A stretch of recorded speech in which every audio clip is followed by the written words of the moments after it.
अब देखें, अपन ने कल लास्ट सामान्य जो शब्दावली छोड़ी थी वो समस्थानिक क्या है, समभारिक क्या है, सम न्यूट्रॉनिक क्या है।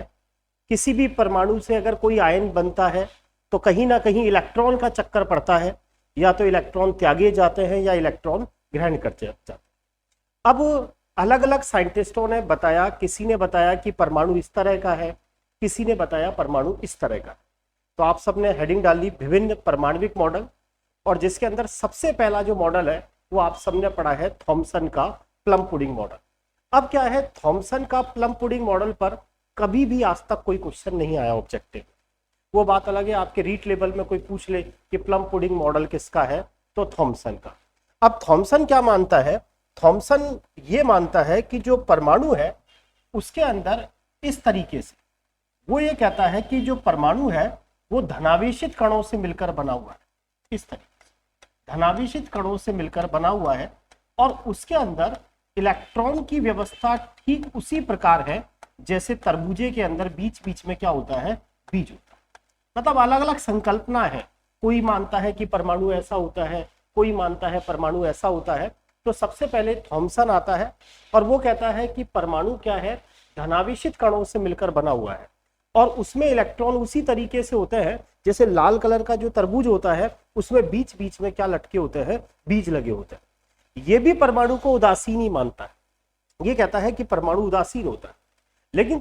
लेकिन रदरफोर्ड और थॉमसन में क्या अंतर है, थॉमसन ये कहता है कि परमाणु का जो द्रव्यमान होता है, परमाणु में जो द्रव्यमान होता है वो समान रूप से सभी जगह वितरित होता है। क्योंकि आप सबको पता है इलेक्ट्रॉन का द्रव्यमान तो नगण्य होता है। हमने बात की थी कि इलेक्ट्रॉन 0.0000549 AMU होता है, या आप ये मान सकते हैं कि इलेक्ट्रॉन का द्रव्यमान तो कुछ होता ही नहीं है, इलेक्ट्रॉन का द्रव्यमान नेग्लिजिबल मान सकते हैं। तो एक अब मेन जो द्रव्यमान होता है परमाणु में वो प्रोटॉन और न्यूट्रॉन के कारण होता है। तो ये न्यूट्रॉन की बात नहीं करता, ये धनावेशित कणों की बात करता है। और वो ये कहता है कि जो धनावेशित कण है वो सभी जगह क्या होते हैं, वितरित होते हैं। इसका मतलब द्रव्यमान एक जगह नहीं है बल्कि वो सभी जगह क्या है, वितरित है। तो अपनी जो एनसीईआरटी का निचोड़ है 11th क्लास का, थॉमसन के प्लम पुडिंग मॉडल का यही निचोड़ निकल के आता है कि ये मॉडल ये मानता है कि परमाणु में जो द्रव्यमान है वो समान रूप से सभी जगह क्या होता है, वितरित होता है। जैसे आप सबने पढ़ा होगा रदरफोर्ड, बाद में रदरफोर्ड आता है, सबने सुना होगा रदरफोर्ड एक्सपेरिमेंट क्या करता है और वो अल्फा कणों को डालता है, पढ़ा होगा ज्यादातर अल्फा कण सीधे निकल गए, केंद्र में कोई घना धनावेशित भाग है जिसे वो रदरफोर्ड नाभिक कहता है, और कहता है उसके कारण ही वो वापस लौट गया। तो रदरफोर्ड तो ये मानता है कि जो परमाणु का द्रव्यमान है वो केंद्र में केंद्रित है, लेकिन ये क्या मानता है कि जो द्रव्यमान है वो परमाणु में समान रूप से क्या होता है, वितरित होता है। तो ऑब्जेक्टिव में कभी कोई क्वेश्चन नहीं पूछा जाता, तो एक लाइन में लिखना है, पहले इसको बना ले और एक लाइन में लिख।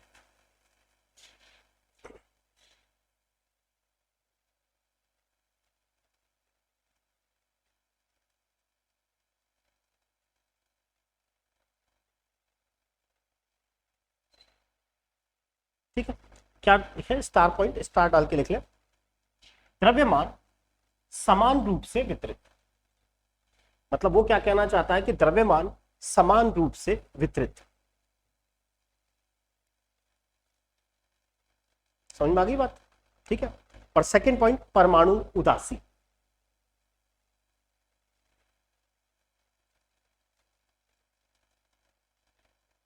क्लियर?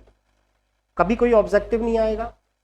11th की किताब को आज जाके देखोगे, पढ़ोगे तो दो लाइनें मिलेंगी कि परमाणु को धनावेशित कणों से मिलकर बना मानता है और इलेक्ट्रॉन की व्यवस्था उसी प्रकार मानता है जैसे तरबूजे में बीज। आप सबने पढ़ा भी होगा प्लम पुडिंग मॉडल।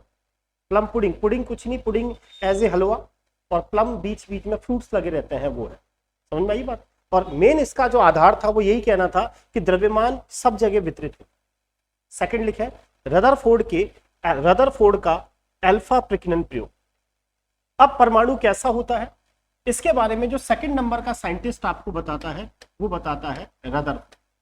इसके बाद परमाणु की शकल क्या है, वो कैसा है, कौन सी जगह कहाँ है, इसके बारे में जो अगला मॉडल आता है वो बताता है रदरफोर्ड का अल्फा प्रकीर्णन प्रयोग, alpha scattering model of Rutherford का अल्फा प्रकीर्णन।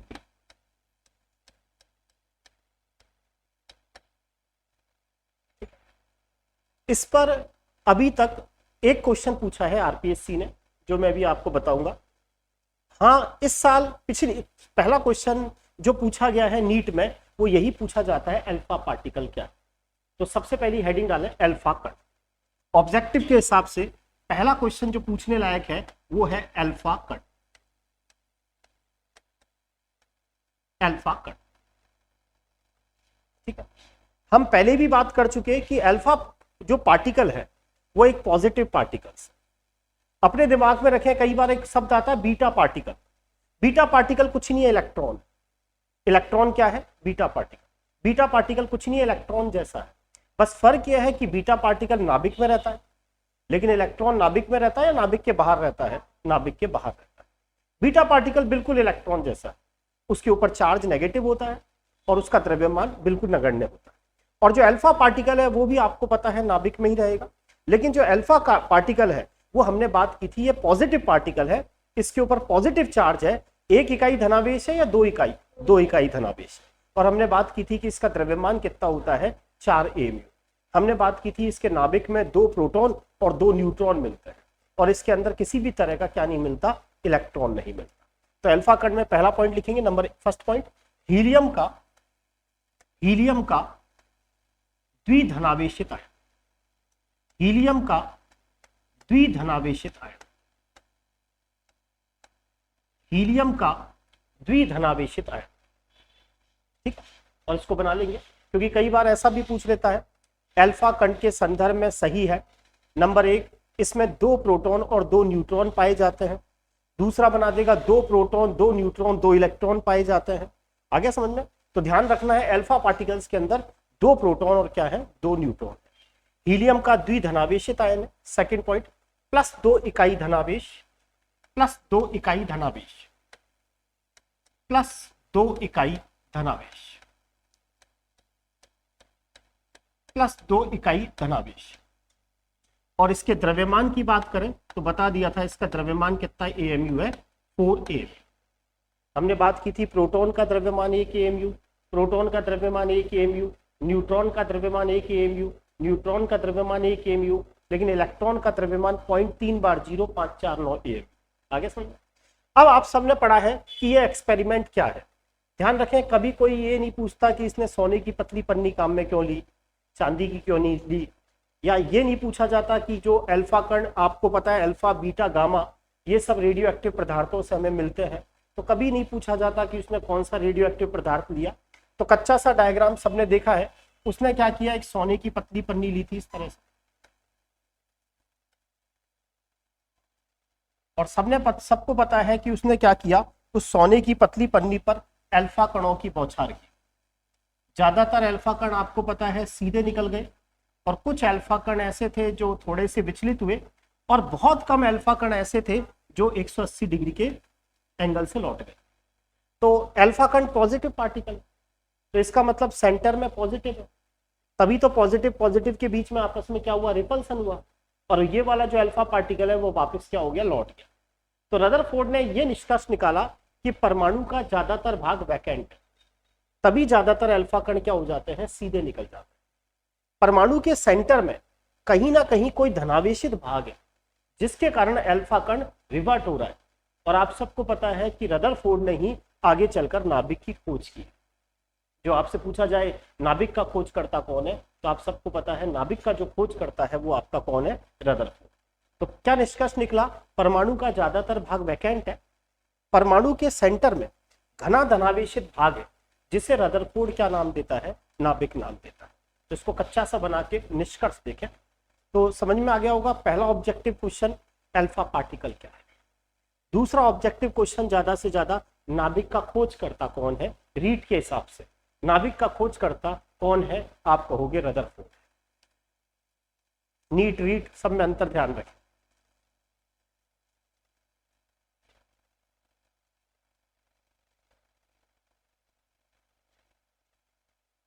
ठीक है, लिखे निष्कर्ष नंबर 1। क्या क्या कंक्लूजन निकालता है निष्कर्ष नंबर 1? परमाणु का अधिकांश भाग रिक्त, परमाणु का अधिकांश भाग रिक्त,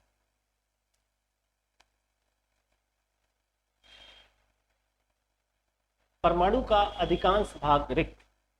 समझ में आया? दूसरा, परमाणु के केंद्र में घना धनावेशित भाग। परमाणु के केंद्र में घना धनावेशित भाग। अंतर समझ में आया? थॉमसन तो क्या करता है कि जो पॉजिटिव पार्ट है वो परमाणु में सभी जगह फैला हुआ है, लेकिन ये अपने एक्सपेरिमेंट से क्या कहता है कि जो पॉजिटिव पार्ट है वो सब जगह फैला नहीं है, बल्कि वो कहां पर है? सेंटर में। परमाणु के केंद्र में घना धनावेशित भाग, जहां परमाणु का सारा द्रव्यमान केंद्रित होता है। जहां परमाणु का सारा द्रव्यमान केंद्रित होता है। जहां परमाणु का सारा द्रव्यमान केंद्रित होता है। जहां परमाणु का सारा द्रव्यमान केंद्रित होता है।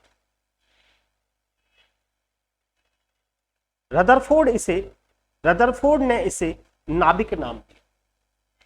रदरफोर्ड ने इसे नाभिक नाम दिया।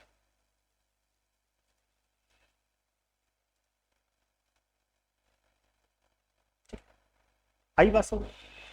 अभी तक जो पढ़ाया उस पर केवल 2 ऑब्जेक्टिव बन सकते हैं, अल्फा पार्टिकल क्या है और नाभिक का खोजकर्ता क्या है।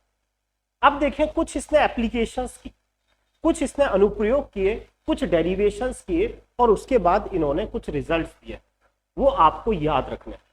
तो अगली हेडिंग डालें एप्लीकेशंस, या हिंदी में बोलते हैं अनुप्रयोग। अनुप्रयोग नंबर 1।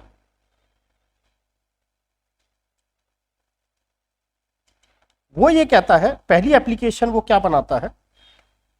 अब आपको पता है ये तो पूरा की पूरा परमाणु है और ये है नाभिक की त्रिज्या।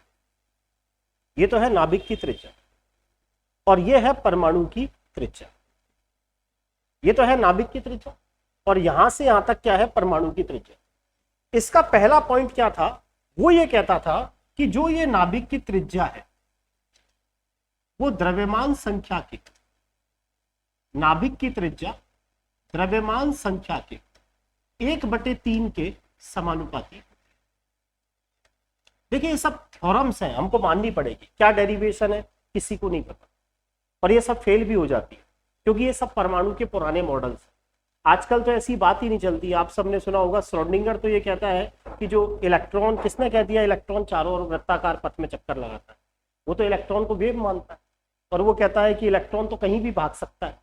इलेक्ट्रॉन तो एज ए, आप ही मान सकते हैं, मधुमक्खी है जो कभी नाभिक के चारों ओर इधर बैठेगी, कभी इधर बैठेगी, कभी इधर बैठेगी। तो ये पुराने मॉडल्स है, ये परमाणु के पुराने मॉडल्स है। तो ये कहता है कि जो ये नाभिक की त्रिज्या होती है, नाभिक की त्रिज्या, ये कहीं ना कहीं इस द्रव्यमान संख्या के ऊपर निर्भर करती है। यहाँ जितने ज्यादा प्रोटॉन और न्यूट्रॉन होंगे उतनी ज्यादा ही नाभिक की क्या होगी? त्रिज्या होगी। जितने ज्यादा प्रोटॉन और न्यूट्रॉन होंगे उतनी ही ज्यादा नाभिक की क्या होगी? त्रिज्या होगी। तो उसका पहला पॉइंट यह है कि जो नाभिक की त्रिज्या है, नाभिक की त्रिज्या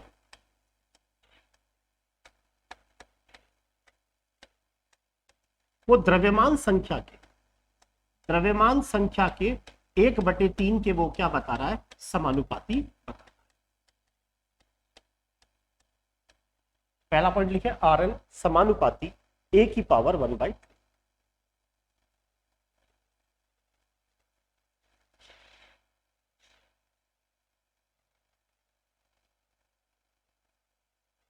समझ में आई?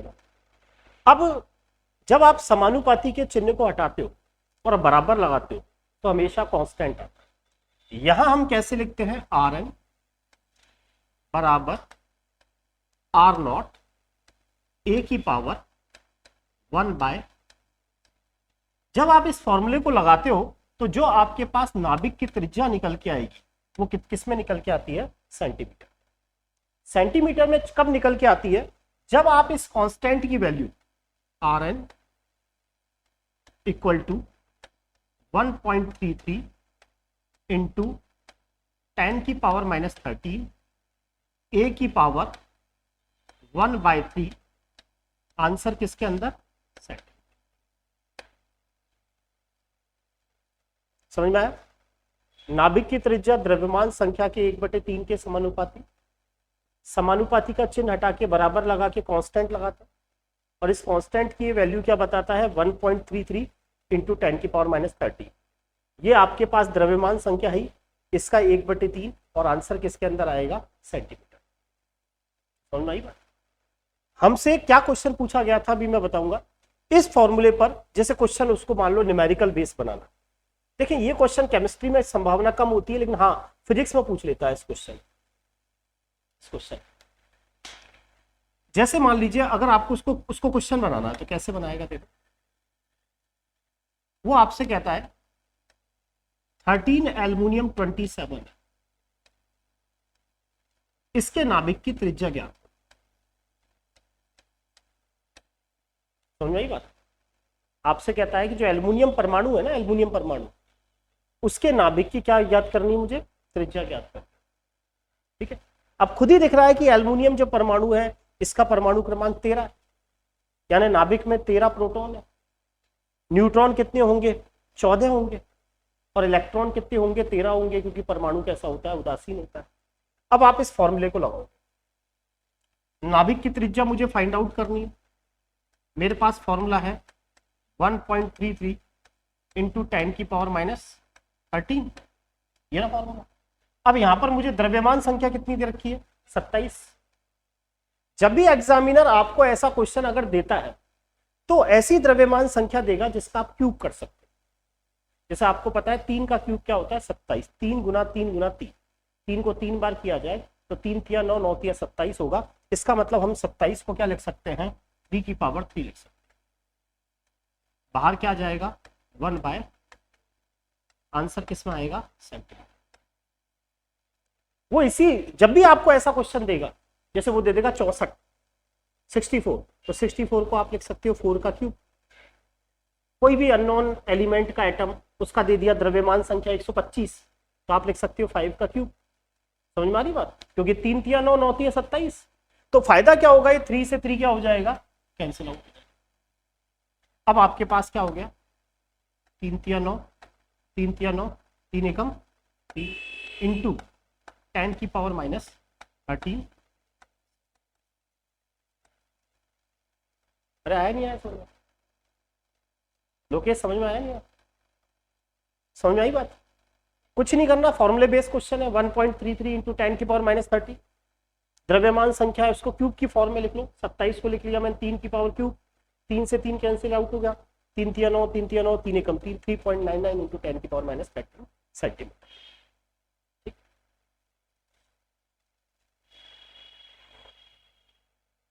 अगर इस पे क्वेश्चन अगर बनाता है तो इस तरह से एग्जांपल नंबर 1। अब हमसे इस पे सेकंड ग्रेड में कैसे क्वेश्चन पूछा था, सेकंड ग्रेड 2013 में पूछा गया था इस पे क्वेश्चन। चले आगे, कैसे पूछा था। सेकंड ग्रेड 2013 में उसने कहा टाइप 2, ये तो है टाइप 1 क्वेश्चन का, ये बन सकता है टाइप 2 इस पर क्वेश्चन। अभी अभी आपने कहा नाभिक की त्रिज्या द्रव्यमान संख्या के 1/3 के समानुपाती है। अगर मैं दोनों तरफ क्यूब कर दूं, इधर भी क्यूब और इधर भी क्यूब कर सकता हूं, इधर भी क्यूब कर रहा हूं और इधर भी क्यूब कर रहा हूं, लेकिन इधर क्यूब करूंगा तो 3 से 3 क्या हो जाएगा, कैंसिल आउट हो जाएगा। दोनों तरफ क्यूब करने पर मेरे पास रिजल्ट आया Rn³ समानुपाती। दोनों तरफ अगर मैं क्या कर दूं, क्यूब कर दूं, दोनों तरफ अगर मैं क्या कर दूं, क्यूब, इधर भी क्यूब कर दूं और इधर भी क्यूब कर दूं, यानी इसको भी क्यूब किया और इसको भी क्यूब किया। समझ में आ रही बात। तो क्यूब करने से 3 से 3 कैंसिल आउट हो जाएगा, Rn³ समानुपाती। इसका मतलब यह है अगर आपको कह दिया जाए दो नाभिक ए और बी, दो नाभिक है, एक नाभिक की त्रिज्या तो है 1 और दूसरे नाभिक की त्रिज्या है 2, तो वो आपसे पूछे कि इनकी द्रव्यमान संख्या बताओ। समझना वापस क्वेश्चन को, ये फॉर्मूला मुझे ये कहता है कि अगर किसी क्वेश्चन में मुझे नाभिक की त्रिज्या पता है, अगर मैं उस नाभिक की त्रिज्या का क्यूब कर दूंगा तो मेरे पास उसकी क्या निकल के आ जाएगी, द्रव्यमान संख्या। नाभिक की त्रिज्या का क्यूब किसके बराबर होगा, द्रव्यमान संख्या के बराबर होगा। समझ में आई बात। पहले इसको लिखो फिर मैं बताता हूं उसने कैसे क्वेश्चन दिया।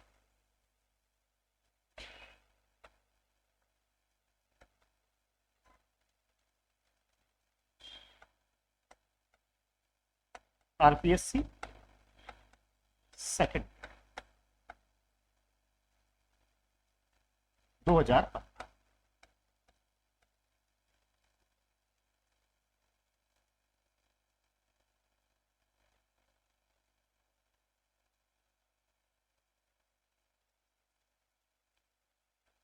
बोलू, लिखे क्वेश्चन, लिखे क्या पूछा गया, आरपीएससी ने क्या पूछा, लिखे दो नाभिकों की त्रिज्याओं का अनुपात 1:2 है। दो नाभिकों की त्रिज्याओं का अनुपात 1:2 है। दो नाभिकों की त्रिज्याओं का अनुपात 1:2 है, तो उनकी द्रव्यमान संख्या का अनुपात क्या होगा? तो उनकी द्रव्यमान संख्या का अनुपात क्या होगा? समझ में आ गया? उसने कहा कि अगर न्यूक्लियस रेशो 1:2 में है तो उनका जो मास नंबर है वो किस रेशो में होगा। समझ में आ गई बात? क्या नाम है बेटा, समझ में आई नहीं आई बात? दो नाभिक है, एक नाभिक ये रहा और एक नाभिक ये रहा। इसकी त्रिज्या और इसकी त्रिज्या का जो अनुपात है वो 1:2 है। तो वो आपसे पूछ रहा है इनकी द्रव्यमान संख्या का अनुपात बताएं। तो अभी अभी मैंने कहा आपको अगर ऐसा क्वेश्चन दे दे तो आप नाभिक की त्रिज्या का क्यूब कर दो, तो आपके पास द्रव्यमान संख्या उसकी आ जाएगी। 1 का क्यूब करेंगे तो कितना आएगा 1, और 2 का क्यूब करेंगे तो 8, यानी उनकी द्रव्यमान संख्या का अनुपात क्या होगा 1:8। ये आपसे आरपीएससी सेकंड गेट 2015 में पूछा। ऐसा क्वेश्चन आ जाए तो डायरेक्ट हमें ध्यान रखना है Rn³ किसके समानुपाती होता है 1। अगर किसी क्वेश्चन में नाभिक की त्रिज्या दे दी जाए तो आप उसका क्यूब कर दो डायरेक्ट, तो आपके पास क्या निकल के आ जाएगी, उसकी द्रव्यमान संख्या निकल के आ जाएगी। कोई दिक्कत? अभी अपन ने बहुत थोड़ा सा पढ़ा है, मेरे हिसाब से समझ में आ गया होगा। अल्फा पार्टिकल, रदरफोर्ड का एक्सपेरिमेंट, वैकेंट पार्ट है, सेंटर में पॉजिटिव पार्ट, तभी वैक हो गया। नाभिक की त्रिज्या निकालने का फॉर्मूला बता रहा है 1.33 इंटू 10⁻13 A⁻1/3 किसमें, सेंटीमीटर में। और ज्यादातर उसने जो एग्जांपल्स दिए उनके अंदर ये रिजल्ट निकल कर आया कि नाभिक की जो त्रिज्या है वो 10⁻13 सेंटीमीटर रेंज की होती है। नाभिक की त्रिज्या किस रेंज की होती है, 10⁻13 सेंटीमीटर की। दूसरे टाइप का क्वेश्चन ये बना सकता है, द्रव्यमान संख्या पूछ ले तो जो भी नाभिक की त्रिज्या दे रखी है उसका क्यूब कर दीजिए, उसको 3 बार आपस में मल्टीप्लाई कर लीजिए, तो आपके पास उसकी क्या निकल के आ जाएगी, द्रव्यमान संख्या निकल के आ जाएगी। लिखे सेकंड इसकी एप्लीकेशन, सेकंड एप्लीकेशन उसने सेकंड एप्लीकेशन में कहा नाभिक की त्रिज्या का क्रम।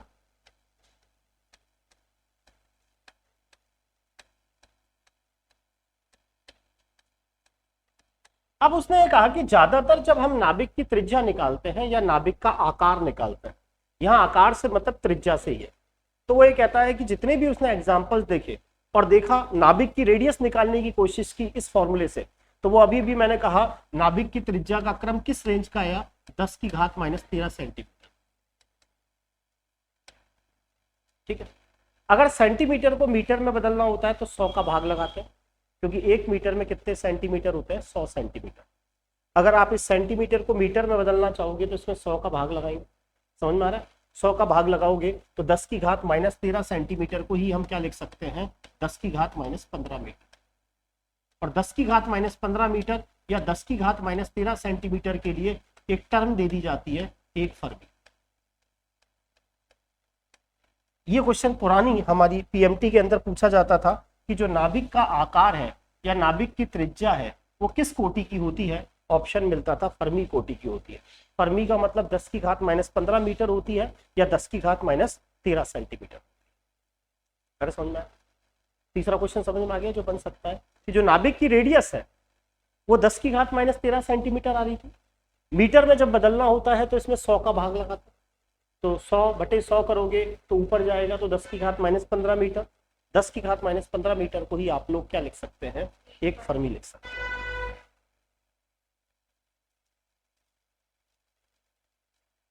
समझ में आया? तीसरा पॉइंट, उन्होंने कहा परमाणु की जो त्रिज्या है, ये तो हमने निकाली नाभिक की त्रिज्या, ये तो हमने नाभिक की त्रिज्या निकाली। तीसरा पॉइंट उन्होंने कहा ये जो परमाणु की त्रिज्या होती है ना, ये परमाणु की त्रिज्या, ये नाभिक की त्रिज्या की 10⁵ गुना होती है। क्या बोलते हैं? ये नाभिक की त्रिज्या तो 10⁻⁻15 मीटर है या 10⁻⁻13 सेंटीमीटर है। उसने कहा कि जो ये परमाणु की त्रिज्या है ना, ये तो अभी आपने नाभिक की निकाली थी, अब किसकी निकाल रहे हो? परमाणु। परमाणु की जो त्रिज्या है वो नाभिक की त्रिज्या की 10⁵ गुना होती है। तो तीसरा पॉइंट लिखे, परमाणु की त्रिज्या, वो परमाणु का आकार भी बोल सकता है, ध्यान रखिए, परमाणु की त्रिज्या नाभिक की त्रिज्या के, परमाणु की त्रिज्या नाभिक की त्रिज्या के 10⁵ गुना होती।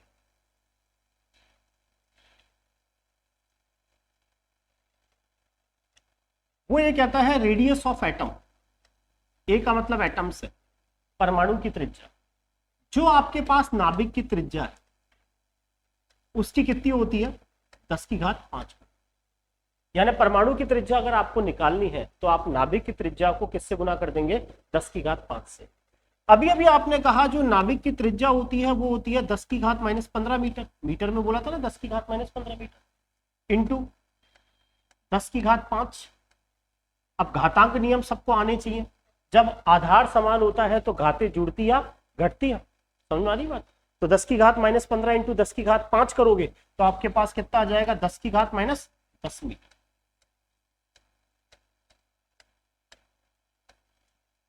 दस की घात -10 मीटर, मीटर को अगर सेंटीमीटर में बदलना होता है तो 100 से गुना करते हैं, 10⁻⁻8 सेंटीमीटर। पता होगा ना, मीटर को सेंटीमीटर में बदलना होता है तो 1 मीटर बराबर 100 सेंटीमीटर, या 100 लिखेंगे, आ रहा है समझ? और इसी चीज को बोला जाता है 1 एंगस्ट्रॉम।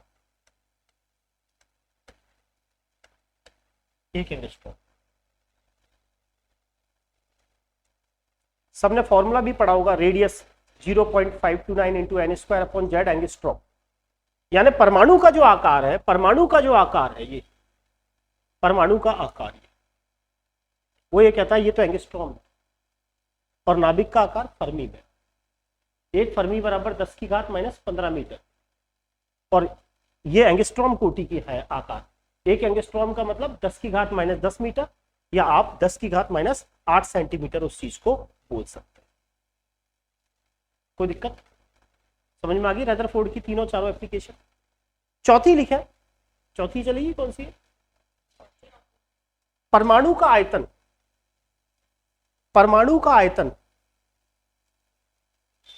नाभिक के आयतन का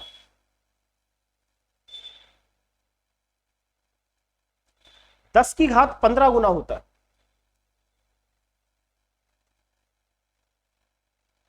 परमाणु का आयतन नाभिक के आयतन का 10⁻15 गुना होता है।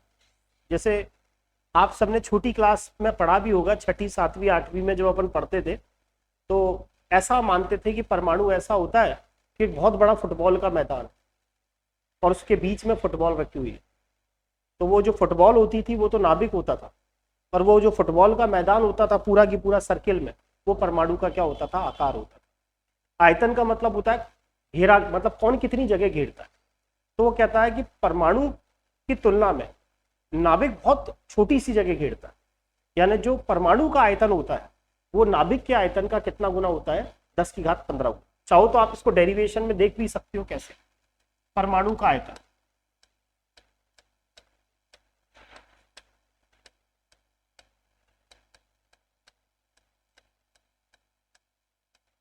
बटे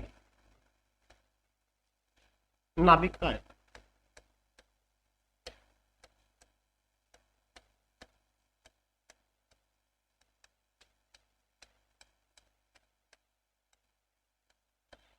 समझ में आ रहा है क्या कहना चाह रहा है? ये तो है पूरा की पूरा परमाणु,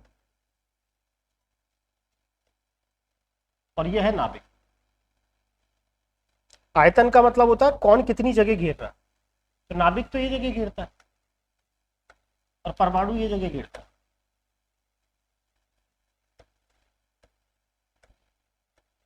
समझ आ रही बात? तो परमाणु का आयतन नाभिक का आयतन का 10⁻15 गुना होता है। अब परमाणु का आयतन यहां गोला ही मानते हैं अपन, क्या मानते हैं? गोला। परमाणु को भी रदरफोर्ड गोला मान रहा है और नाभिक को भी गोला मान रहा है, और गोले का आयतन होता है 4/3 पाई आर क्यूब। सुना है फॉर्मूला? गोले का आयतन क्या होता है? 4/3 पाई आर क्यूब। तो यहां ऊपर लगेगा 4/3 पाई आर, लेकिन आर लगेगी ये परमाणु की, क्योंकि आप परमाणु का आयतन निकाल बटे नाभिक का आयतन 4/3 पाई, लेकिन यहां आयतन, यहां त्रिज्या किसकी लगेगी? नाभिक की। क्यों? क्योंकि आप नाभिक का आयतन निकाल। 4/3 पाई से 4/3 पाई कैंसिल होंगे। अभी अभी मैंने कहा था कि जो परमाणु का रेडियस होती है, रेडियस ऑफ एटम, परमाणु की जो त्रिज्या है रदरफोर्ड के अनुसार 10⁻−10 मीटर का क्यूब। रदरफोर्ड के अनुसार नाभिक की जो त्रिज्या होती है वो होती है मीटर में 10⁻−15 मीटर का क्यूब। समझ में आया बेटा? अब आपको पता है 10⁻10 इंटू 10⁻10 इंटू 10⁻10, तीनों का आधार समान है। आधार समान हो और गुणा हो तो घातें जुड़ती और घटती है, तो कितना हो जाएगा? 10⁻30, और ये हो जाएगा 10⁻45। समझ में आ रहा है? अभी भी रीड दिया तो इतना तो आना भी चाहिए। अब ये ऊपर जाएगा तो स्थिति ये बनेगी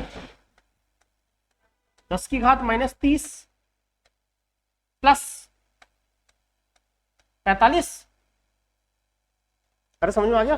10⁻30 गुना 10⁻45, माइनस किस में चल जाएगी? प्लस में। अरे जानते हो नहीं जानते? तो आपके पास क्या जाएगा? 10⁻15, यानी परमाणु का आयतन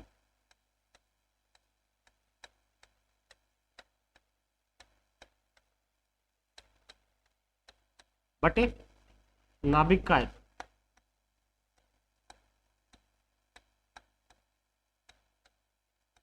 बराबर 10⁻15। तो आप ये कह सकते हो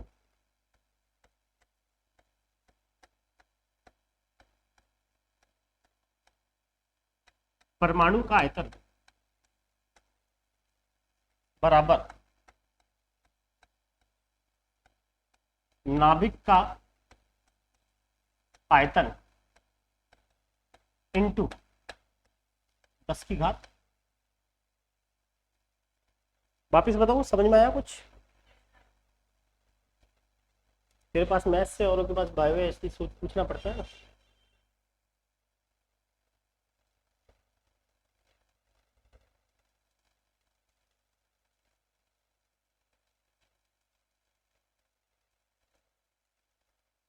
दिव्या, लोकेश, तेरे परमाणु का आयतन बटे नाभिक का आयतन 4/3 पाई आर क्यूब। परमाणु की रेडियस लगाएंगे, नाभिक की रेडियस लगाएंगे। परमाणु की रेडियस एंगस्ट्रॉम में, 1 एंगस्ट्रॉम 10⁻10, नाभिक की त्रिज्या फर्मी में 10⁻15। दोनों का क्यूब किया, सॉल्व किया तो ये आया। इसको इधर ले गया, यानी परमाणु का आयतन नाभिक के आयतन का कितना गुना होता है? 10⁻15। तो दिक्कत, यही क्वेश्चन आपसे रदरफोर्ड में हाईएस्ट पूछ सकता है। 2 सेकंड में मैं वापस समरी रिवाइज कर देता हूं, फिर अपन आगे चलेंगे प्रकाश की प्रकृति। पहला मॉडल थॉमसन का प्लम पुडिंग मॉडल, समझ में आ गया होगा। थॉमसन ये मानता है कि जो परमाणु का जो द्रव्यमान होता है वो एक जगह नहीं बल्कि सभी जगह समान रूप से वितरित। रदरफोर्ड इस बात का खंडन करता है, वो कहता है नहीं, सारा द्रव्यमान सब जगह नहीं है, केंद्र में ही, सेंटर में, जिसको वो नाभिक बोल देता है। अल्फा पार्टिकल एक पॉजिटिव पार्टिकल है जो 2 इकाई धनावेश और द्रव्यमान 4 AMU रखता है।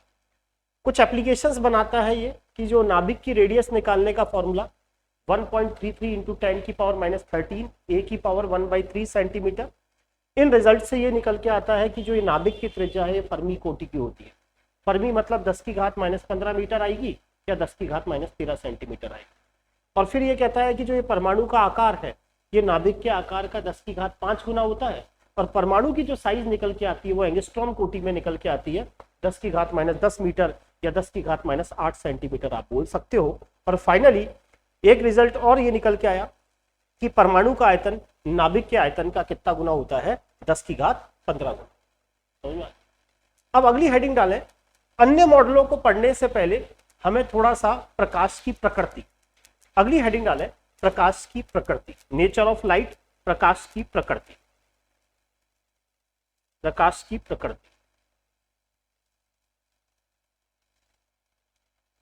प्रकाश की प्रकृति।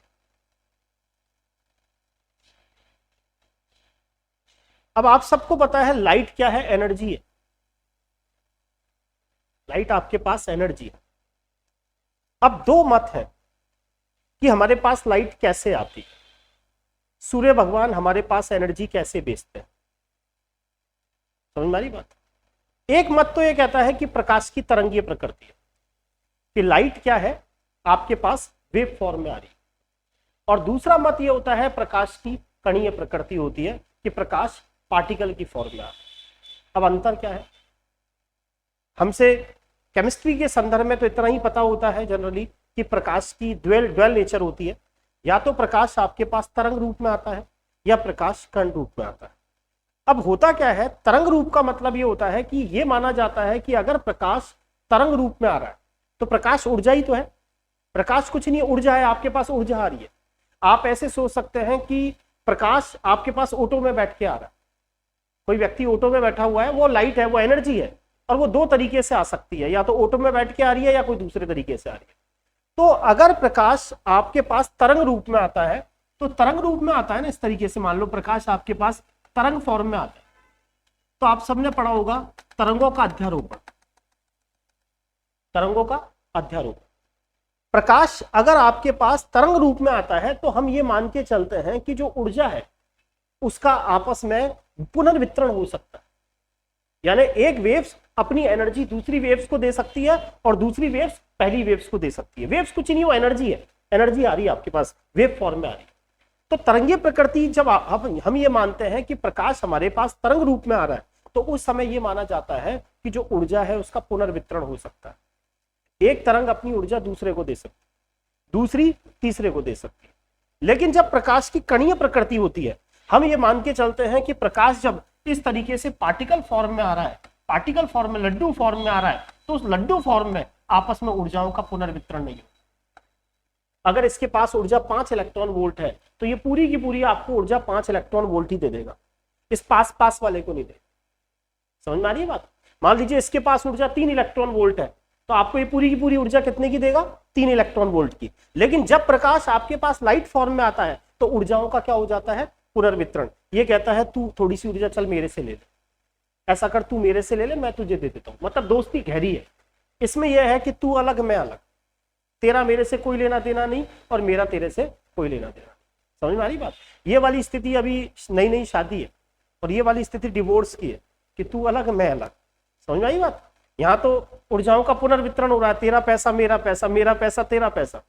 लेकिन ये वाला जो सिस्टम है ये गड़बड़ है कि तू तेरे मैं मेरे, मेरे पास जो पैसा है वो मेरा है, जो तेरा है वो तेरे पास। ये होती है कणीय प्रकृति और ये क्या होती है, तरंगीय प्रकृति। तो प्रकाश की ड्यूअल नेचर है, उसके अंदर सबसे पहले हम बात किसकी कर रहे हैं, प्रकाश की तरंगीय प्रकृति। ठीक है, तो हेडिंग डालें प्रकाश की प्रकृति में नंबर 1 तरंगीय प्रकृति। अब ये सारी चीजें आपके काम किस में आएंगी, फिजिक्स में। लेकिन हमारे यहाँ क्या काम आती है, आप सबने एक शब्द सुना होगा, विद्युत चुंबकीय तरंगे। सुना है। तरंगे भी 2 तरह की होती है। तरंगे कितनी तरह की होती है, 2 तरह की। सुना होगा कुछ तरंगे तो ऐसी होती है जिनके संचरण के लिए माध्यम की आवश्यकता होती है। जैसे हम एक दूसरे से बात कर रहे हैं तो वो यही बात कर सकते हैं क्योंकि यहाँ वायुमंडल। लेकिन चंद्रमा पर हम जब जाते हैं तो क्या एक दूसरे से बात कर सकते हैं, क्या नहीं कर सकते, क्योंकि उस समय जो ध्वनि तरंगे होती हैं उनके संचरण के लिए माध्यम की जरूरत होती है।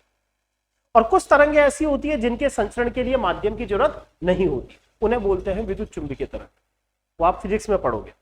तो यहां पर हमसे क्या क्वेश्चन पूछा जाता है तरंगीय प्रकृति में, आरपीएससी ने लगातार 2-3 बार क्वेश्चन पूछा, 2015, 2018। वो आपको कुछ तरंगे दे देगा और ये पूछेगा इन तरंगों को तरंग दैर्ध्य के बढ़ते क्रम में व्यवस्थित करें, इन तरंगों को आवृत्ति के क्रम में व्यवस्थित करें।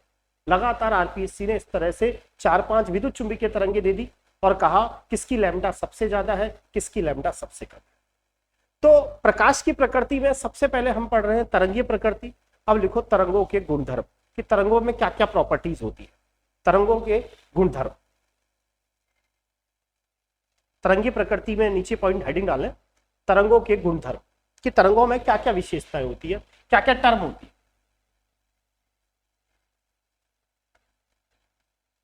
ये से ये वेव्स,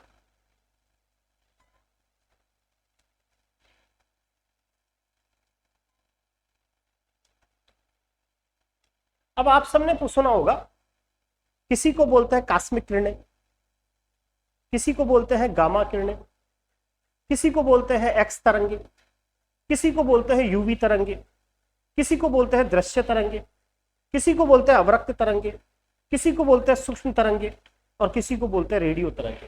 तो इनमें अंतर होता होगा ना कुछ ना कुछ, तभी तो इसको कहा रेडियो तरंग, इसको कहा सूक्ष्म तरंग। तो वो जो अंतर देखा जाता है वो देखा जाता है तरंग दैर्ध्य से। किससे? तरंग दैर्ध्य। सुना होगा तरंग दैर्ध्य। तरंग दैर्ध्य क्या है? आप सबने पढ़ा होगा, श्रृंग से श्रृंग, जैसे यहां से यहां तक की एक तरंग है, एक तरंग यहां से चालू है, ये एक तरंग है और ये दूसरी तरंग।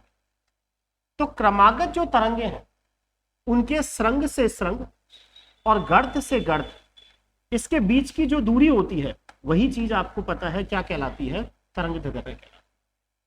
आई बात समझ में आई बात? जैसे हम कहते हैं कि कास्मिक किरणें और रेडियो तरंगों में अंतर क्या है, तो जो रेडियो तरंगे होती है उनकी तरंग दैर्ध्य बहुत ज्यादा होती है, यानी इनके बीच में ये डिफरेंस कम होता है या बहुत ज्यादा? बहुत ज्यादा होता है। जबकि कास्मिक किरणों के अंदर ये डिफरेंस कैसा होता है? कम होता है। एक दो स्थिति बन गई, एक स्थिति तो ये बनी, डिफरेंस ये, और एक स्थिति ये बनी। समझ में आ गया? इसका लैम्डा ज्यादा, इसका लैम्डा कम। तो जो आप अलग अलग तरंगों के नाम सुनते हो उनका कहीं ना कहीं आधार तरंग दैर्ध्य होता है। किसी की तरंग दैर्ध्य कम है और किसी की तरंग दैर्ध्य ज्यादा है। तो ए पॉइंट लिखे हैं तरंगों की गुणधर्म में, ए पॉइंट तरंग दैर्ध्य, तरंग दैर्ध्य, तरंग दैर्ध्य। और इसको हम किससे व्यक्त करते हैं? लैम्डा, तरंग दैर्ध्य लैम्डा। लिखे लिखे क्रमागत श्रृंग से श्रृंग, क्रमागत श्रृंग से श्रृंग व गर्त से गर्त के मध्य दूरी, क्रमागत श्रृंग से श्रृंग व गर्त से गर्त के मध्य दूरी। समझ में आया? Distance between crest to crest और ट्रफ टू ट्रफ, श्रृंग से श्रृंग और गर्त से गर्त के बीच की जो दूरी है वो चीज क्या है? आपकी तरंग दैर्ध्य है। समझ में आई बात? अब आपने कहा तरंग दैर्ध्य दूरी है, दूरी तो है। अब दूरी को या तो सेंटीमीटर में नापते, या दूरी को मीटर में नापते, या दूरी को एंगस्ट्रॉम में नापते, या दूरी को नैनोमीटर में नापते। तो इसीलिए जब भी तरंग दैर्ध्य लिखी रहती है, जैसे आपने पढ़ा होगा 5000 एंगस्ट्रॉम, इसीलिए जो उसकी यूनिट होती है वो या तो एंगस्ट्रॉम होती है, या नैनोमीटर होती है, या मीटर होती है, या सेंटीमीटर। तो लिखे यूनिट, यूनिट यानी पीछे आप क्या लगाओगे? मात्रक, यूनिट लगाओगे, या तो एंगस्ट्रॉम लगाओगे तरंग दैर्ध्य के पीछे, या नैनोमीटर लगा सकते हो, या आप मीटर भी लगा सकते हो, या आप सेंटीमीटर भी लगा सकते हो। समझ में आया?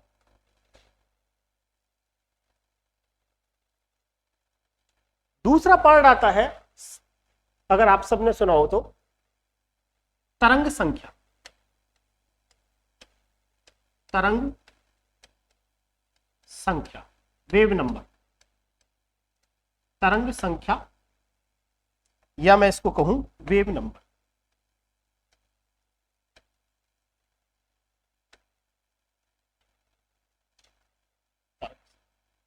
तरंग संख्या को रिप्रेजेंट करते हैं न्यू लगा के, उसके ऊपर बार लगा देते हैं, इसीलिए बोला जाता है न्यू बार, न्यू बार, न्यू बार। अब नाम से ही पता चल रहा है तरंग संख्या, तरंग संख्या। मैंने इकाई लंबाई ले ली, यहां से एक निश्चित लंबाई ले ली। इस इकाई लंबाई में तरंगों की जो संख्या है वही तरंग संख्या। तरंग संख्या अपन ने एक निश्चित लंबाई ले ली है, इसमें आखिरकार कितनी तरंगे हैं, उनकी संख्या क्या कहलाती है, तरंग संख्या। तो लिखें इकाई लंबाई में तरंगों की संख्या, इकाई लंबाई में तरंगों की संख्या, इकाई लंबाई में तरंगों की संख्या। ठीक है, पहली डेफिनेशन। दूसरा, तरंग संख्या क्या होती है, ये जो तरंग दैर्ध्य है उसका व्युत्क्रम, तरंग दैर्ध्य का व्युत्क्रम लिखा है, या तरंग दैर्ध्य का व्युत्क्रम, या तरंग दैर्ध्य का व्युत्क्रम, या तरंग दैर्ध्य का व्युत्क्रम। मतलब nu bar equal to 1 upon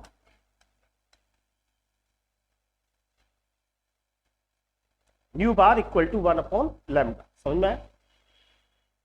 ये तरंग संख्या। यूनिट क्या हो जाएगी, लैम्डा को अभी भी कहा था सेंटीमीटर में नापते, तो ऊपर जाएगा तो इसकी यूनिट क्या हो जाएगी, सेंटीमीटर इनवर्स 1, और क्या हो जाएगी, मीटर इनवर्स। देख लें, यूनिट सेंटीमीटर इनवर्स 1 या क्या हो जाएगी, मीटर इनवर्स 1। कोई दिक्कत? तीसरा, आपने एक शब्द सुना होगा, आवृत्ति, फ्रिक्वेंसी। तीसरा वर्ड होता है आवृत्ति, फ्रिक्वेंसी।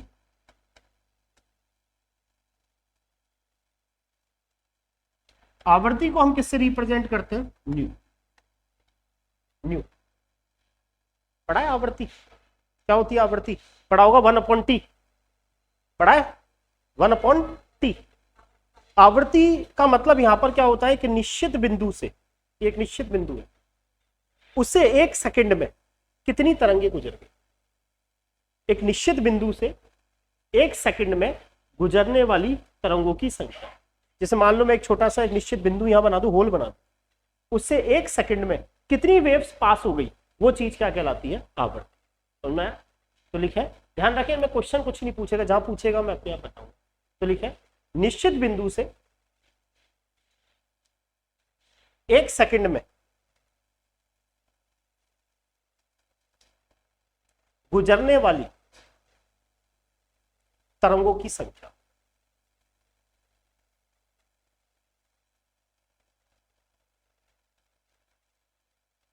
ठीक है, अब आप सबने पढ़ा होगा आवृत्ति का मात्रक क्या होता है, हर्ट्ज। सुना हर्ट्ज? अरे रीट नहीं थी क्या अभी, नहीं थी, सुना दिए क्या? आवृत्ति का मात्रक नहीं सुना, हर्ट्ज।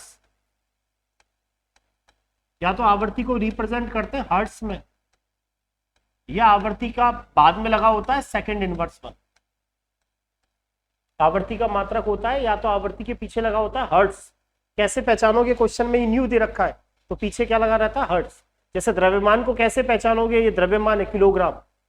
आयतन को कैसे पहचानते हो, लीटर। ऐसी ये चीज आवृत्ति है, कैसे पहचानोगे, उसके पीछे हर्ट्ज लिखा होगा या क्या लगा होगा, सेकंड इनवर्स।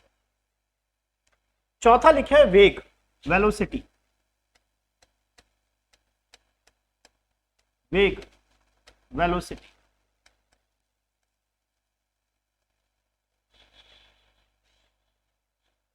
वेग क्या होता है, बोलो वेग क्या होता है? दूरी बटे समय ही होता है। कि वेग का मतलब होता है कि मैंने इतने समय में कितनी दूरी तय कर ली, इकाई समय में तय की गई दूरी। इकाई का मतलब एक निश्चित समय। जैसे मान लीजिए वेग और चाल में भी आप फिजिक्स में पढ़ोगे, अंतर होता है वेग और चाल में। तो यहाँ पर मतलब क्या है कि जैसे मुझसे कहा जाए वेग निकालो, तो दूरी बटे समय पड़ा होगा। जैसे मान लो यहाँ से अजमेरी गेट जाना है, दूरी 5 किलोमीटर और जाने में लगा समय आधा घंटा, तो वेग क्या होगा, दूरी बटे समय। तो लिखें वेग की डेफिनेशन लिखें, इकाई समय में तरंग द्वारा तय की गई दूरी। इकाई समय में तरंग द्वारा तय की गई दूरी।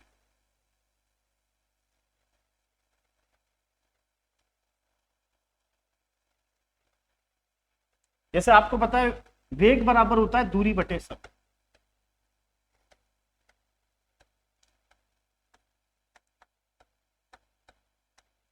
अब यहाँ दूरी का मतलब होता है लैम्डा से, बताया था ना, स्रंग से स्रंग और गर्त से गर्त के बीच की दूरी।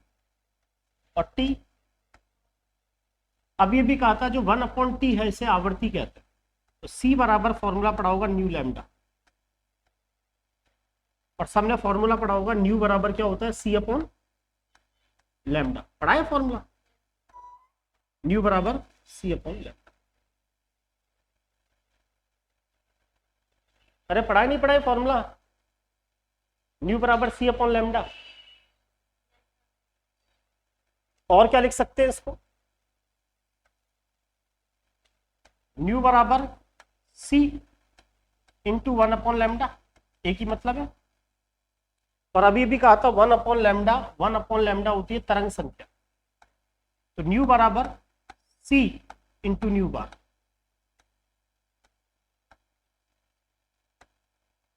चूंकि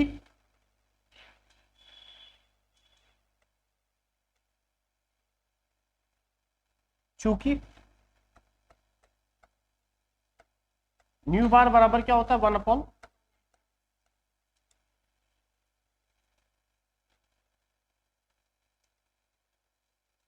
कल अपन क्या इस पे जब न्यूमेरिकल करेंगे तब और सारी चीजें समझ में आएंगी।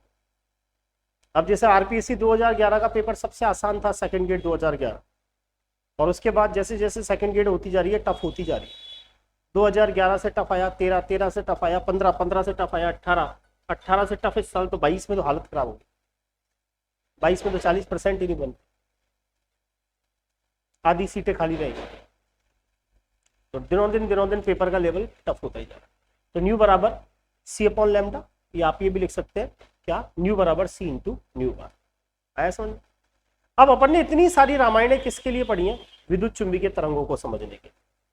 अब समझ में आ गया होगा कि जो विद्युत चुंबकीय तरंगे होती हैं, विद्युत चुंबकीय जो तरंगे हैं, जैसे आपने अलग अलग तरह के जो नाम सुने हैं, कास्मिक किरणें, रेडियो तरंगे, सूक्ष्म तरंगे, इनका आधार क्या है, इनका आधार ये है, तरंग दैर्ध्य देखी जाती है या आवर्ती देखी जाती है। क्योंकि आपके पास चीज निकल के आई न्यू बराबर सी अपॉन लैम्डा। न्यू आवर्ती है और लैम्डा क्या है, तरंग दैर्ध्य है। सी प्रकाश का वेग है जो कांस्टेंट रहता है, तो आप इसको लिख सकते हो न्यू इनवर्स किसके होता है, 1/λ।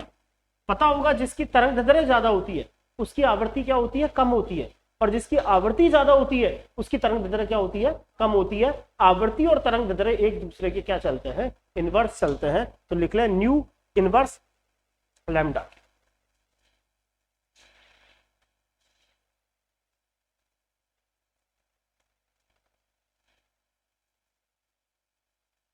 चले अगली हेडिंग डालें, विद्युत चुंबकीय तरंगे।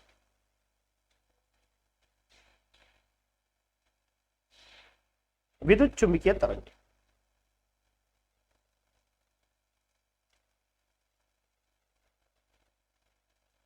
ठीक है। आज यहां तक, आगे अपन कल बात करेंगे विद्युत चुंबकीय तरंगों की।